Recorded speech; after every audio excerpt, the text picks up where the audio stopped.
What's up, everyone? It's me again for another video. So today's video, I want to talk about the potential negative impact that being around positivity, false positivity, can have on your life. Now, I'm a firm believer in being positive. I mean, who wants to be around a negative person? Having a positive mindset can go a long way.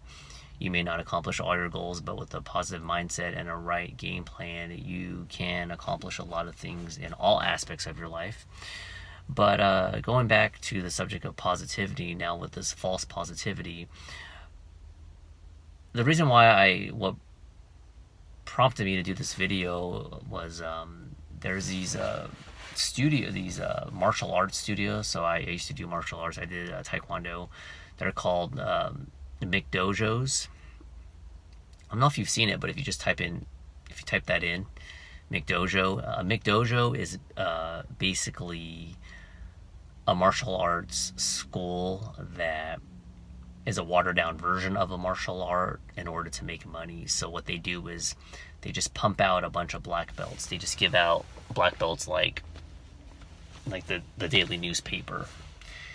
Instead of keeping the standard extremely high and making you earn it, they want to just pump out as many black belts as they can. And it's really sad because I don't consider myself to be a great martial artist. Like, as a black belt, I consider myself maybe average. I'm trying to be objective, maybe a little bit above average, but I'm not way up there. But I do know that my studio was not a watered down. Real quick, when it gets watered down like that, I think the main reason why it does get watered down is because their main focus, these McDojos, is to make money at the expense of giving false positivity. Because if you are too hard on a client, they may quit. So by giving them all this positive reinforcement, it'll allow them to go through the ranks and get their black belt and feel great about themselves. But the problem with that is it gives people a false sense of security, a false confidence. And you also see this, you've obviously seen, I don't really watch it, American Idol. You ever get those contestants that come on and, they're better singers than the majority of people, but in terms of being objective, and these singers that come on American Idol, they're moderately good, but if you were to talk to their parents, it would make it sound like they're the next Whitney Houston, they're the next Celine Dion or Adele or whatever. But when you hear them, you're like, she's not that great of a singer. But the parents believe that. Now, I don't know if they really truly believe that, but sometimes I think it's a combination of them being in denial, but also giving that false sense of positivity. Now, I'm not saying you don't want to give positive messages towards your kids if you have children, but when you get to the point where you're hyping up your kid, for instance, way too much, and they think they're better than they are, it's kind of counterproductive, because it kind of keeps them in this protective bubble. Because you could tell them all they want. Yeah, like, for instance, I used to wrestle, so you're the best wrestler, but if your kid's kicking everyone's butt, I'm just going to use it as an example. I'm not trying to pick on a certain state, but if you come from, you're a state champion from Rhode Island or something, it's like basically here to, like, it's really small. Not to say you're not a great wrestler, but until you're exposed to tougher competition, you don't know how good you are. So the other example I want to use of this false sense of positivity is YouTube.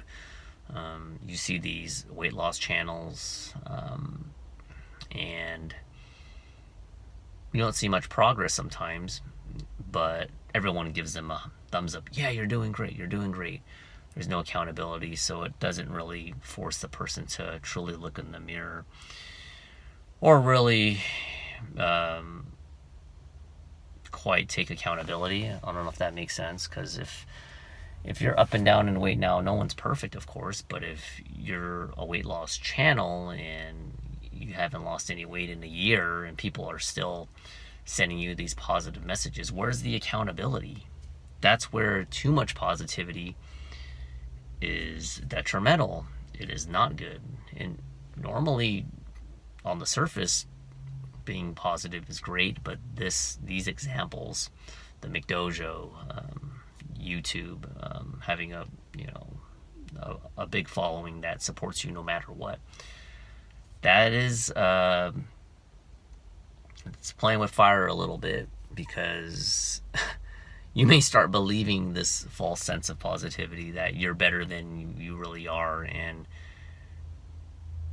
if you're guilty of that, you probably won't even know it. That kind of blends in with narcissism a little bit, but hopefully you can identify it maybe by watching this video, or you know someone, maybe they can have them watch this video. I don't know if it'll change anything, but that's my 2 cents anyway. But the McDojos, like, if you look at it, like, oh Jesus, like, even if you don't have a martial arts background, you see these guys, they're kicking in the air and they're just going like this, and these guys would just get their asses whooped. These guys are technically black belts. They would get mopped up by an average guy because they're just doing this and looking all flashy, and they're kicking and they're not even extending their leg out. They're barely kicking, like, just a little bit, and it's just really sloppy. And I when I first saw it a couple of years ago, I just was like, these exist?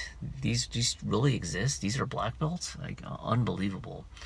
But anyway, that's my time. It's not a rant about McDojos, but just in general, I use that as an example of the false positivity. So if people are hyping you up, giving you a pat on the shoulder, hey, nothing wrong with taking a compliment, right? But if it feels like they have ulterior motives, or something just feels a little bit fishy, or let's say you're at a martial arts studio right now, or a boxing gym or something, and you feel like you're not doing that great, and everyone's saying, yeah, you're great, and you're paying money, you might want to check the source, as they say. So that's my time.